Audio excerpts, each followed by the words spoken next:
Bismillahirrahmanirrahim. Assalamualaikum warahmatullahi wabarakatuh. Bismillah, wassalatu wassalamu ala rasulillah wa ala alihi wa ashabihi wa mawalah.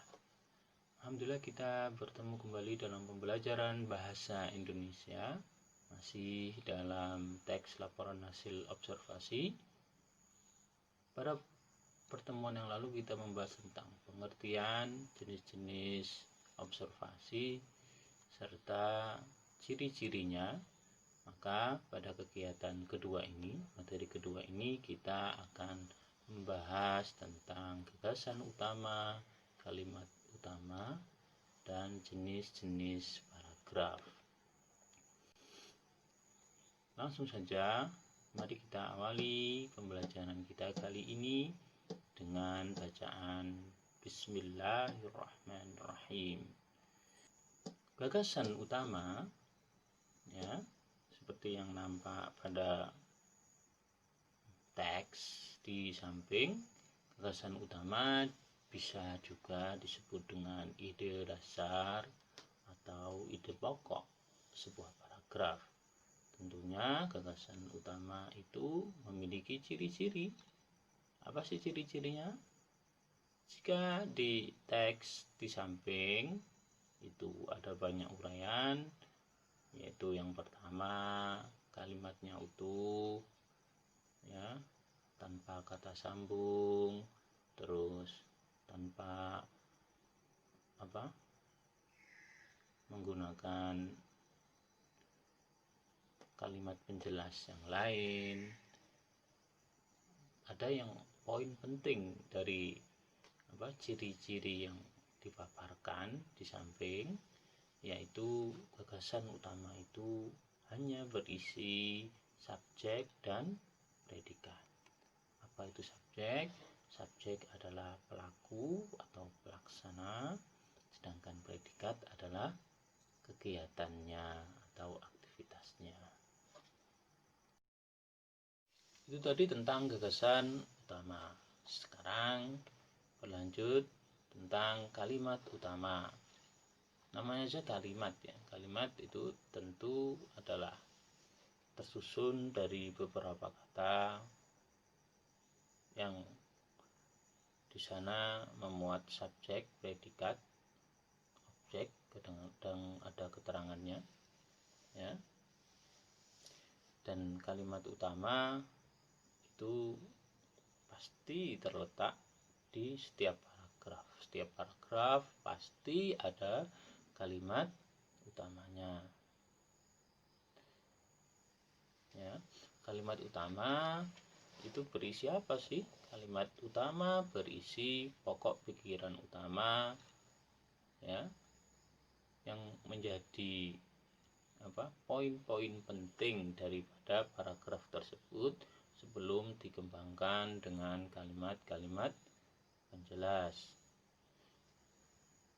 Itu tentang kalimat utama. Kalimat utama tidak harus ada di awal kalimat.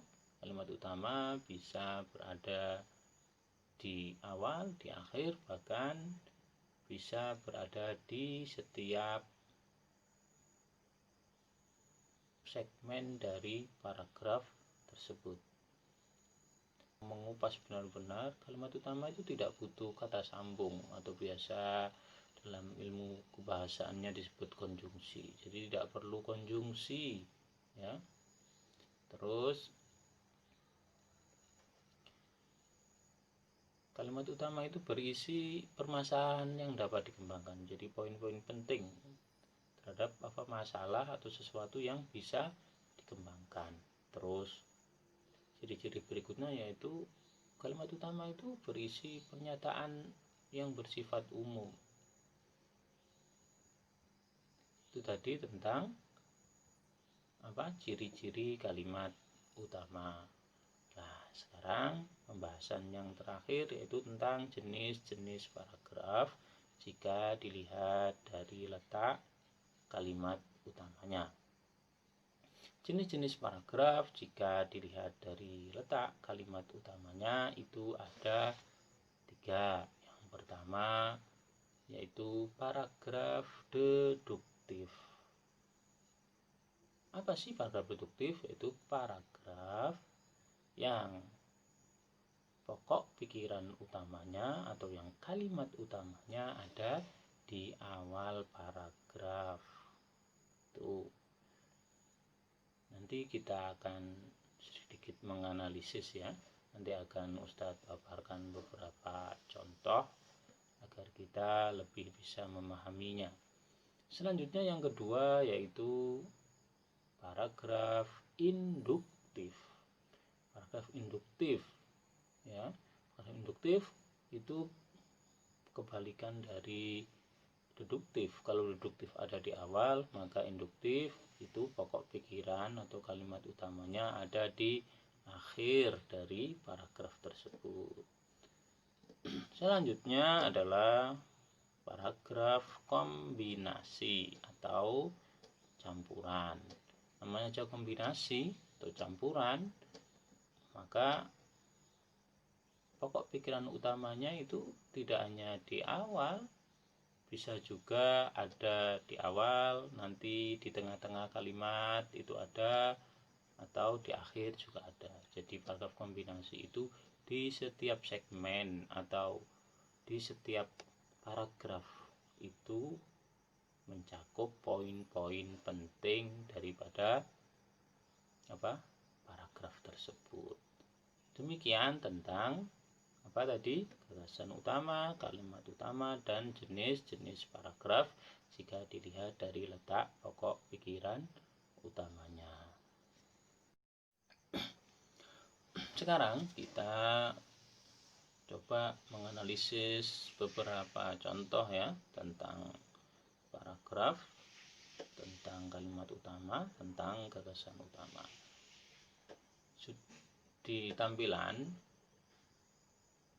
berikut sudah Ustadz siapkan ada 2 teks, dan di situ akan kita analisis jenis paragrafnya apa, kalimat utamanya apa, gagasan utamanya apa.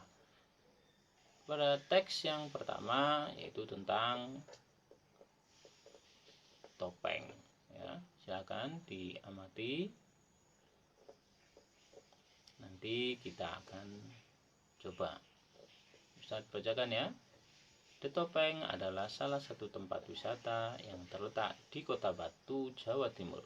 Keberadaan The Topeng tidak dapat dipisahkan dengan Museum Angkut karena kedua tempat ini berada di satu tempat yang sama. Tempat wisata ini seringkali disebut pula sebagai Museum Topeng karena memang berisi topeng dengan berbagai model dan bentuk. Namun, The Topeng tidak hanya berisi topeng, tetapi juga berisi pameran benda-benda berupa barang tradisional dan barang antik. Topeng, barang tradisional, dan barang antik dalam museum ini dapat dikelompokkan menjadi 5 jenis berdasarkan bahan pembuatannya, yaitu berbahan kayu, batu, logam, kain, dan keramik. Itu tadi teks pertama. Silahkan dicermati dulu, kita tentukan jenis paragrafnya, kalimat utamanya, dan gagasan utamanya.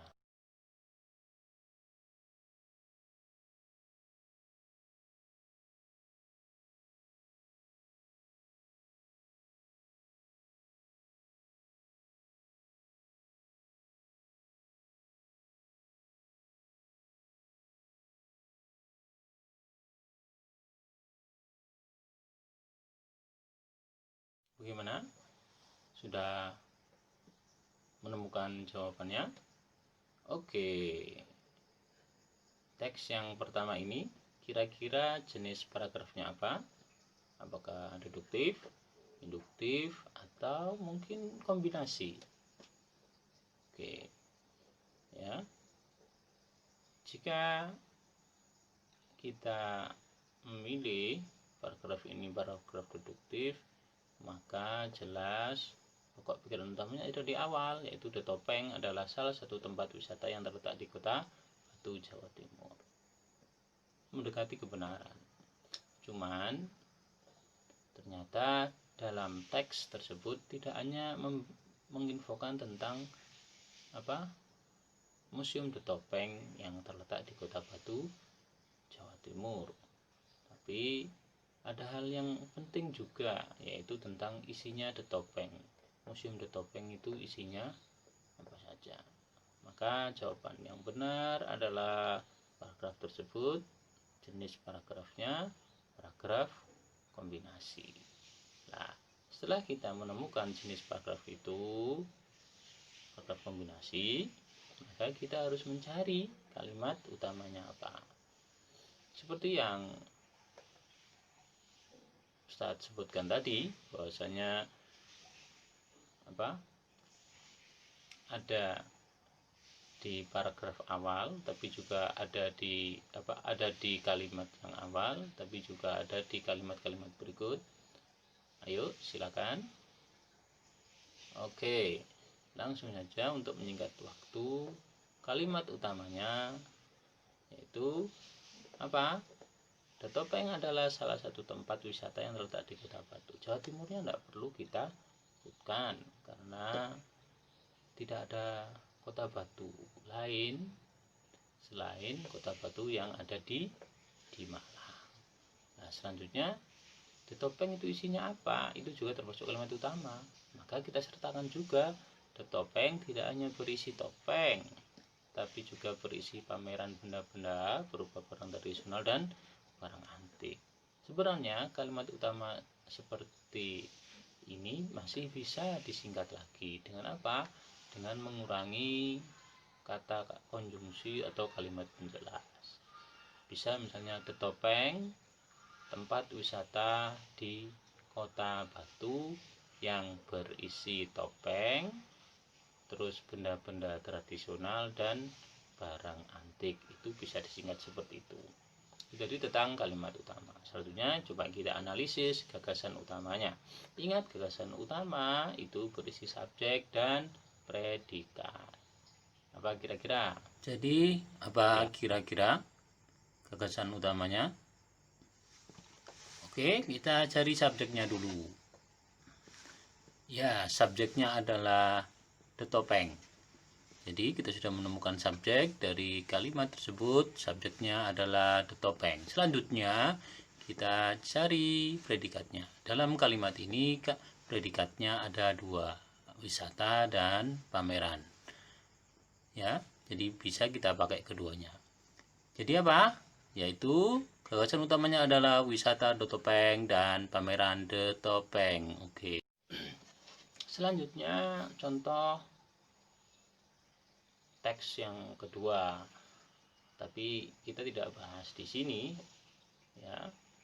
Ustadz harapkan kalian nanti akan menjawab di kolom komentar tentang jenis paragrafnya apa, kalimat utamanya apa, serta gagasan utamanya apa. Sebutkan nama dan jawabannya ya. Itu sebagai istilahnya bahan evaluasi Ustadz, apakah kalian menyimak atau tidak. Oke, di teks yang kedua kali ini akan Ustadz bacakan dan silakan diamati tampilan di samping, yaitu benda paling diminati pengunjung untuk diamati dan paling mendominasi tempat ini adalah topeng. Ada beragam jenis topeng di museum ini. Topeng-topeng tersebut dapat dikelompokkan menjadi dua bagian berdasarkan bahan dasarnya, yaitu yang berbahan dasar kayu dan batu. Topeng berbahan kayu sebagian besar berasal dari daerah Bali, Jawa Timur, Jawa Tengah, Yogyakarta, Jakarta, dan Jawa Barat. Sementara itu, topeng yang berbahan batu berasal dari daerah sekitar Sulawesi dan Maluku. Itu tadi teksnya. Silahkan jawab di kolom komentar ya. Sertakan nama lengkap, terus baru jawaban, jenis paragrafnya apa, terus kalimat utamanya apa, gagasan utamanya apa. Alhamdulillah kita telah sampai di penghujung. Saya tunggu jawaban kalian. Mohon maaf atas segala kekurangan. Semoga kita tetap sehat dan tetap diberkahi oleh Allah. Assalamualaikum warahmatullahi wabarakatuh.